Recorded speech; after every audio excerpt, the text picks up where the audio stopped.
What's up guys and welcome to DIY Dudes. In this video, I'm going to show you how I IKEA hacked my dated fireplace into this awesome media center. Let's get busy. The first step in this build is I actually have to remove this old fireplace. So in order to do that, I'm going to remove the mantle, the hearth, and this old ledge stone that I actually previously installed probably like 9 or 10 years ago. So let's get busy.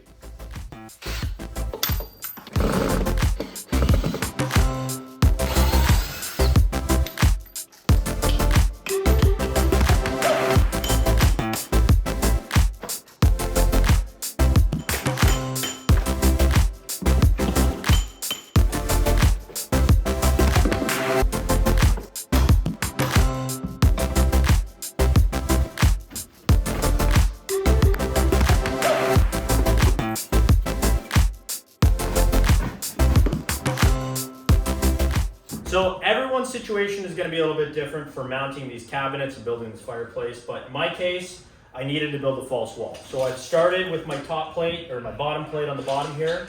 I've got two 2x4s strung, and I'm just going to go ahead and I'm going to install a wall with studs at 16-inch centers straight across this.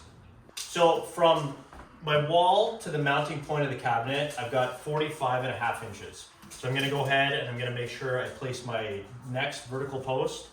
I'm actually going to have one spaced at 24, and then my second vertical post, I'm going to space that one at 45.5 inches to make sure I'm hitting the mounting point on my IKEA cabinets. So I've got my 45.5, I'm going to install this stud right on the center.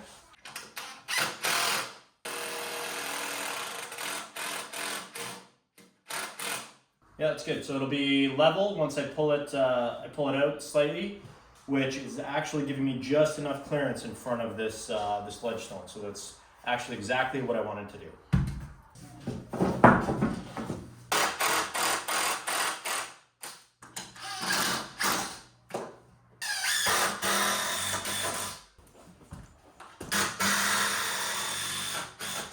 So all these Besta cabinets are actually super easy to build. Once you build one, they're basically all the same. So this is the bottom and this is the top. All of these little holes here basically take one of these vertical posts. So the instructions say not to use a drill, but I'm using a drill. You just gotta be a little bit gentle with it.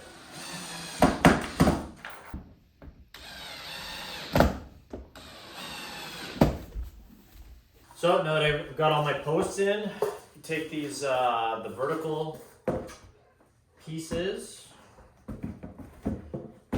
and they just slide right over top of the posts.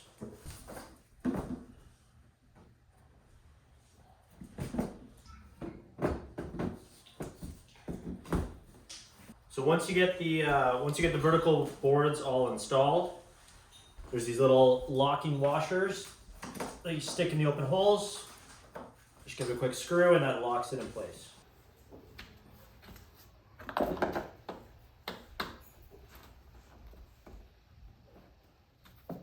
You need to install the backboard.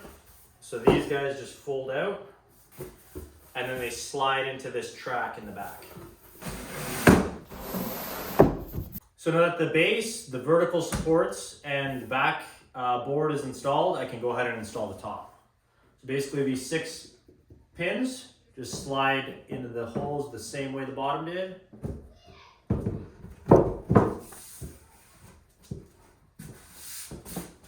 It's a little bit tricky because you got to make sure they're all lined up, and then you got to make sure the backboard is also lined up into the proper slot.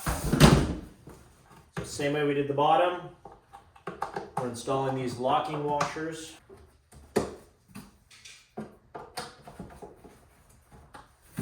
So this cabinet's built. The last thing I'm going to do is I'm going to install these little wall spacers. So these guys connect right into the back of the cabinet, just like that. And you use them to mount the cabinet to whatever surface you're mounting it to. Okay, so I've cut some 2x4s because I want to have my cabinet seated on top of a nice base so that I can add a trim board to the bottom. So my cabinets are 47.25 wide. So I've cut this 2x4 at 47.25 inches, and the cabinets are 15.5 inches wide. So I've cut this board at 12, plus the 1.5 inches on the two 2x4s gives me a total of 15 inches, which will give me 1/2 inch for a piece of trim to skirt the bottom of the cabinets.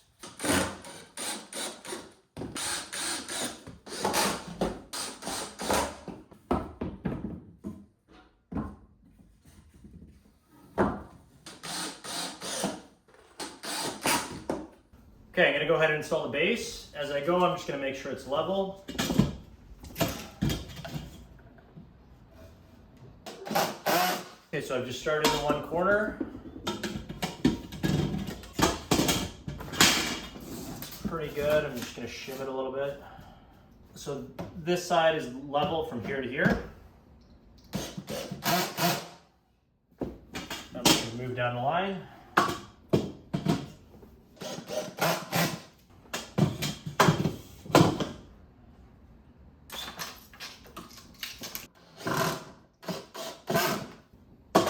Okay, good. So this base is level across all four corners. Let's go ahead and do the same thing for the next one. The exact same as we did on the last one. I'm just gonna make sure this thing is level straight across. Okay, perfect. A couple shims and it's level in all four corners. Just gonna go ahead and screw it to the frame.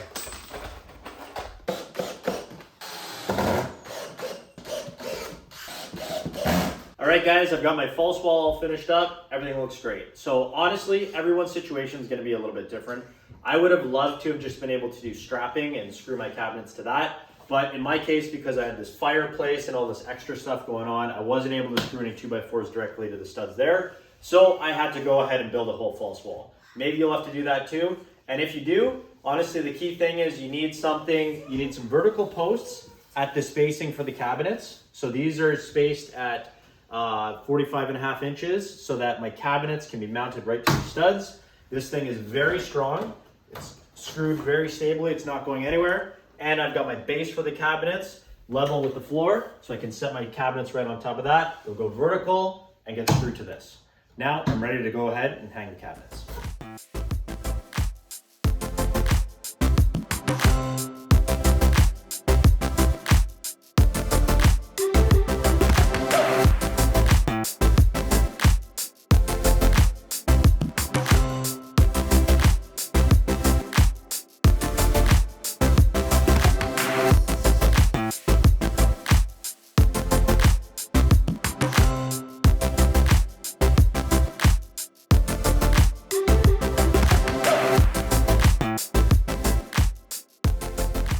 Okay guys, I'm gonna give you a quick run through on the hardware I'm actually using to install these cabinets, to mount them to the wall and to one another. So these clips here are part of the IKEA provided hardware set, and these actually just clip the cabinets together. You mount them on the back. Basically snaps the one cabinet to the other cabinet and holds them in place. I'm gonna use these particle board screws that also came with it to mount the underside of the cabinet to the cabinet above it. So this is a screw through this and screw it to the top to secure the two together. And then I'm also going to use these extra screws I purchased, these wood screws that provide a little bit more weight with this hardware, and these guys get installed up there, and they're what's gonna actually hold the cabinet to the wall.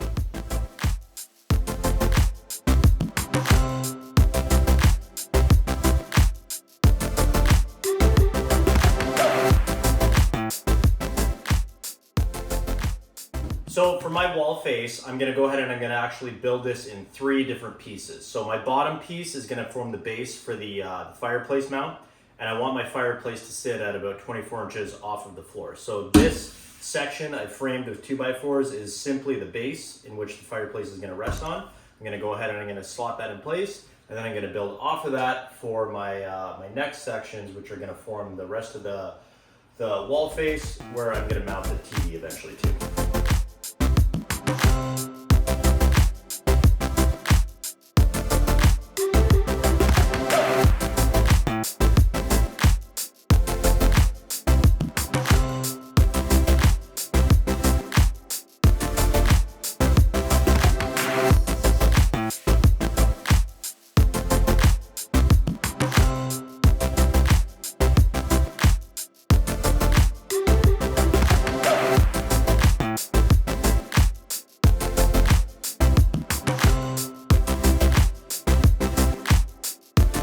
So it's important that I set my framing far enough back from the face of the cabinets to allow for my finishing shiplap board on the front. So I've basically just cut a little piece and I'm going to use that as a template. I've already checked the bottom, but I'll show you here on the top. So I've got it, I'm using my template to make sure that the framing is set far enough back from this face here and I'm gonna try and make sure I've got a consistent about 1/8 of an inch from top to bottom so that my shiplap doesn't extend past the front face of the cabinets.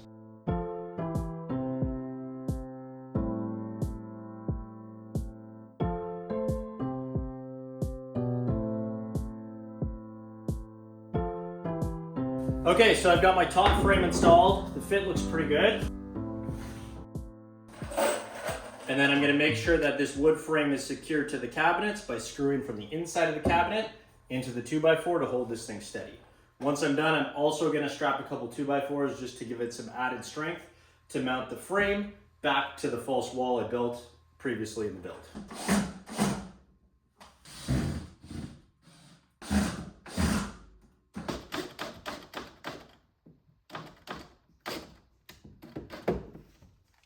Okay guys, so the last piece of framing I have to do is for the opening at the top there. So I'm really just gonna frame another small box to fill in the top between the top of the cabinets and the roof. I'm sure you also noticed that I've installed the fireplace and finished off some of the electrical. Everyone's situation is a little bit different.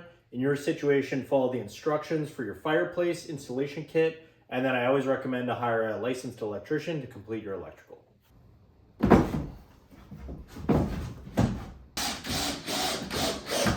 So for these vertical pieces, just make sure they're secured well to your frame, and then go ahead and make sure you have a consistent reveal from the face of the 2x4 to the face of the cabinet, just like you did with the main frame, because you're going to be covering this up as well. And then go ahead and secure it from the underside of the cabinet.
All right, so guys, I got my nail gun, and I'm just gonna secure this using 2.5-inch nails. Some types of shiplap you can actually nail right to the tongue and groove connection, or the overlapping connection. This, you could do one side, but you're not gonna get both sides. So I'm just gonna go ahead and pop a nail top and bottom, because I don't wanna create a dent in this that could prevent the board from sitting perfectly flush and would create a bit of a gap.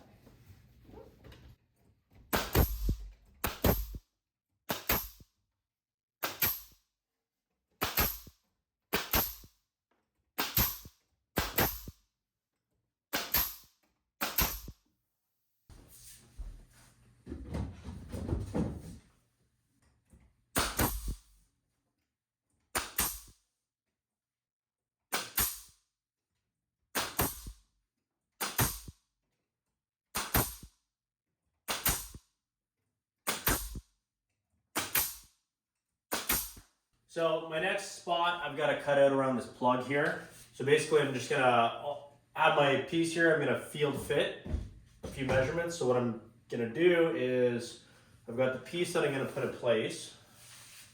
I'm gonna make sure that I put it the right way. And with this shiplap, it's pretty hard to cut a hole in the middle of this piece of wood. So because this is behind the TV, it doesn't really matter if I have too many joints, so I'm gonna try and hide a few of my cut pieces in there. But I'm gonna cut my first piece right up to the edge of the box. And then my next piece, I'm gonna be able to butt up to that with a nice little C-cut that should skirt the top and the bottom. of this box quite nicely and finish this thing off perfectly.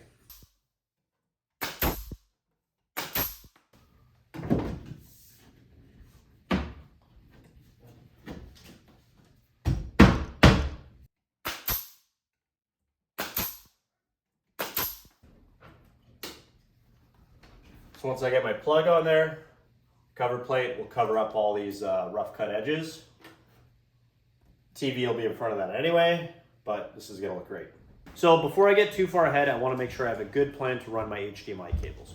So I've gone ahead and I've got 2 cables run through the back of my shiplap into my bottom cabinet below.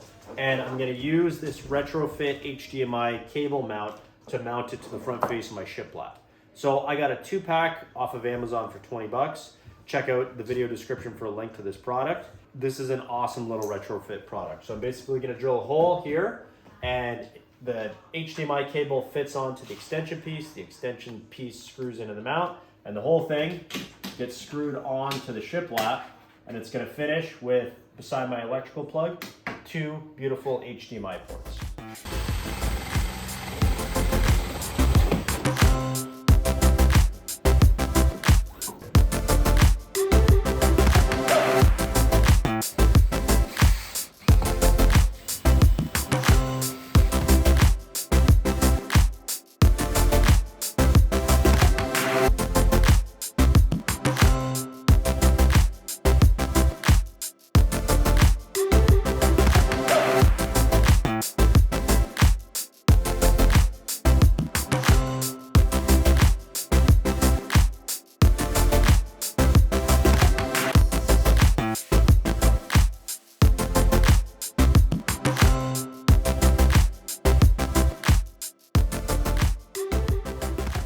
So for the pot light install, I've got my laser set up to cast a laser right on this wall, right on the center line of where my pot light's gonna go. And the way I've structured this little bulkhead here is the center of the bulkhead is directly in the center of these 2 pieces of shiplap. So I'm gonna go ahead, I've got my 4 1/4 inch or 4 1/8 of an inch hole saw, my drill bit, and I'm literally just gonna pop a hole right in the middle of that the shiplap joint and the center, the cross section of my laser beam there.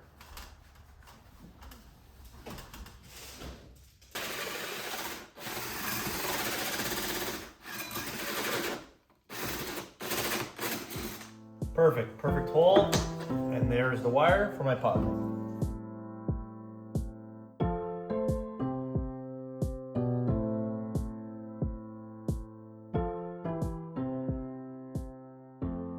Okay guys, I've made it. I'm at the final step. I've got my TV mounted, my fireplace installed, my shiplap all installed. So obviously follow your manufacturer's recommendations for your TV and your fireplace. That's why I didn't really go into too much detail on those. But with regard to the shiplap, I've got all these little pesky nail holes filled with wood filler, sanded and ready for paint. For my paint, I'm gonna use a crisp linen eggshell finish paint. So this is gonna finish this off perfectly, and it's gonna match the finish of my IKEA cabinets.